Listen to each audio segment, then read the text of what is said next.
Aujourd'hui, je vais vous parler sur les finances. Et je commence par vous mentionner, j'ai ici un livre que j'ai écrit qui s'appelle Concernant les finances.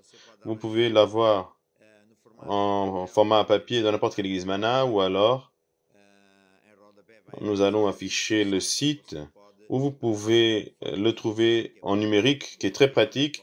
Comme ça, dans n'importe quel endroit du monde, vous pourrez avoir ce livre. Et je commence par vous dire quelle est la volonté de Dieu. La volonté de Dieu, c'est que vous soyez prospères. Contrairement à ce que les personnes pensent, Dieu n'est pas contre la prospérité, il est contre la pauvreté. La pauvreté, c'est une malédiction. Personne ne veut que son fils soit pauvre, encore moins Dieu. Que Dieu serait celui qui serait très riche, créateur du ciel et de la terre, et qui dirait, toi, tu peux pas. Toi, tu touches pas, c'est pas pour toi. Quel Dieu ce serait? Ça, c'est impossible que ce soit un bon Dieu. C'est le diable qui vient pour tuer, voler et détruire. Jésus est venu pour nous donner la vie dans l'abondance. Maintenant, il y a des pensées, des pensées erronées, des personnes qui pensent qu'ils doivent souffrir par amour pour Jésus.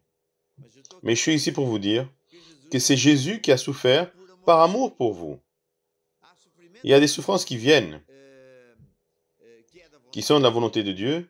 C'est lorsque nous souffrons des persécutions, des tribulations, parce que nous sommes de Jésus.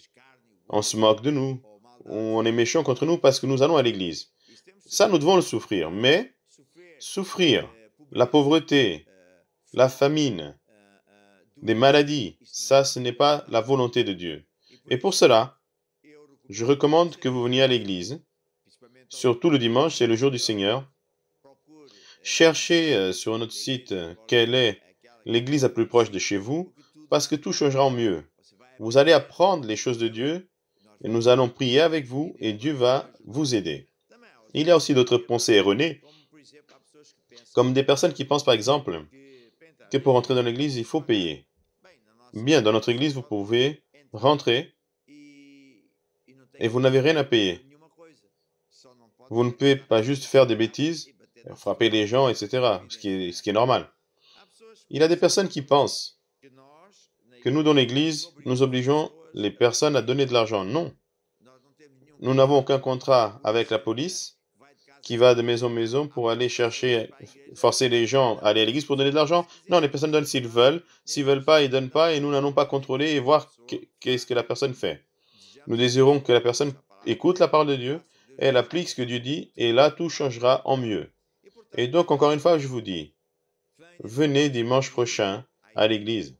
Venez avec la foi en Jésus, vous allez voir que c'est lui qui va changer votre vie en mieux. Je vous embrasse, que Dieu vous bénisse.